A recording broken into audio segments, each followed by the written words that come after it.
My name is Erica, and welcome to my channel, The Art of Getting Ready. And today we are talking about the art of getting ready for Halloween Horror Nights. Now, I know what you're thinking. You're like, Erica, I'm already ready to go. I got my tickets to the park. I got my plane tickets. My kids, I'm all packed. We got our shorts. We got our backpack ready. We got some water bottles. We got a toothbrush. We're good. Well, what I'm going to talk about today entails a little bit more than just having your toothbrush and your parks and knowing which houses you're going to hit first, which are very, very important details to Halloween Horror Nights. But mine are more from a health and beauty standard. So, tip number one would be 2 weeks out before you go to the parks is to increase your step count. Because you will be walking a lot. And this is not even counting like if you're going to the parks in the daytime, this is just at night. You're more than likely going to hit about 25 or 26,000 steps.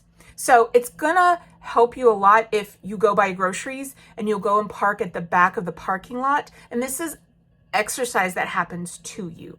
So this could be a lot easier to fit into your day rather than be like dreading, like dragging your kids to the park and it's hot outside or whatnot.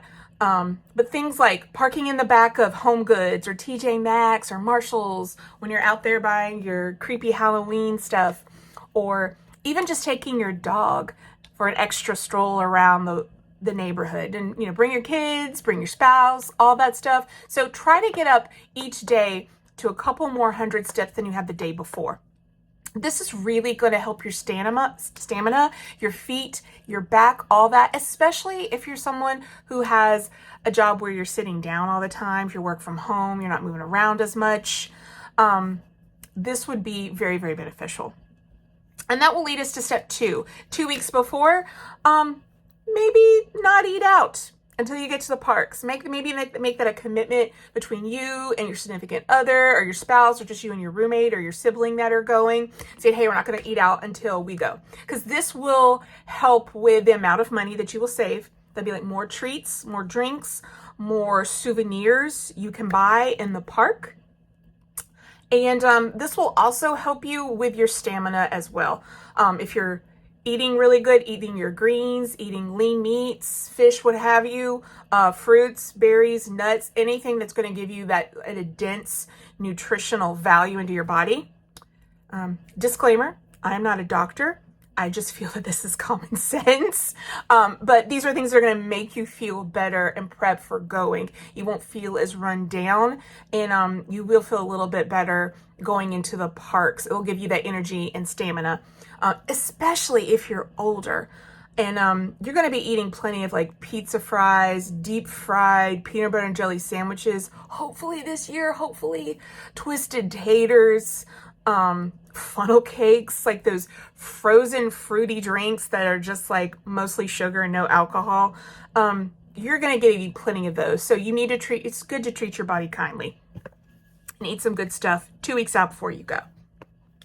So just a couple things to maybe bring with you on your trip would be, if you have access, buy a small vial of lavender oil.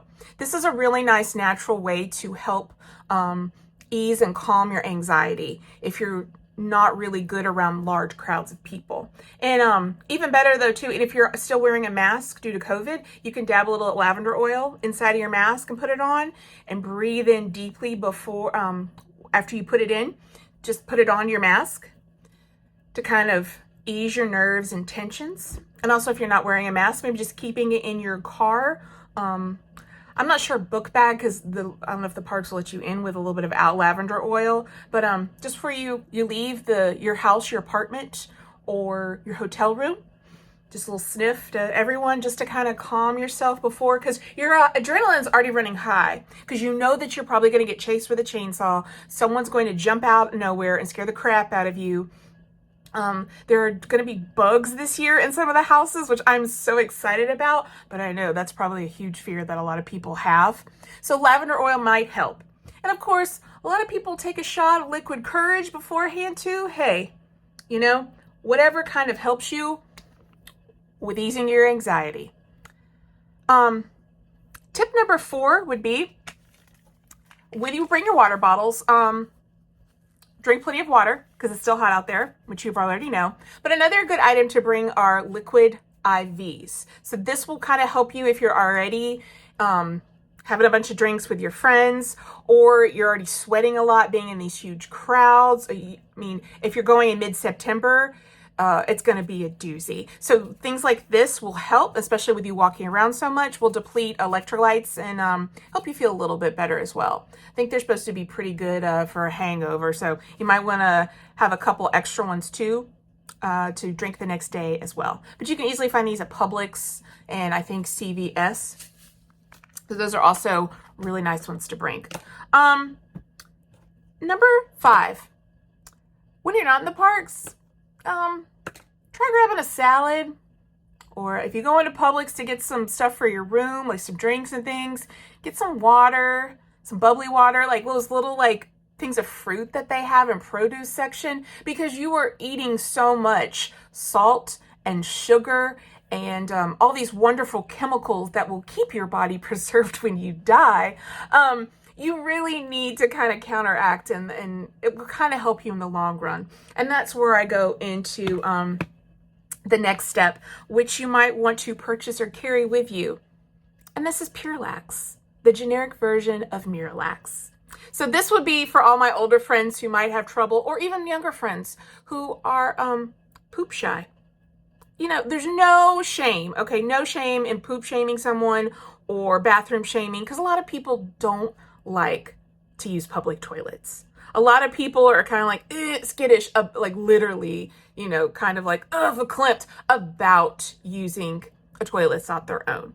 And it happens. So Purelax or Miralax is a good way to just kind of move everything, you know, down into the final chamber, so to speak, because you're eating so many, you know, fat laden, like sugar, good, like junk food meals that you might get a little stopped up.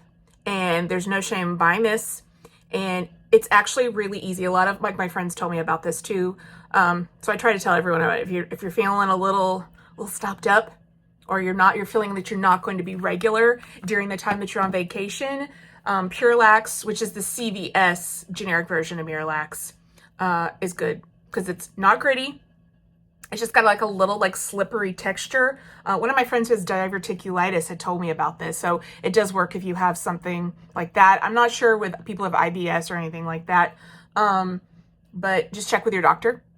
But this is over the counter, so you should be fine. So no shame, but this would probably might help you. And also Tums or Pepto, especially if you're a little bit older and you're eating some spicy, greasy food, and you know that you're going to wake up in the middle of the night and be burping fire.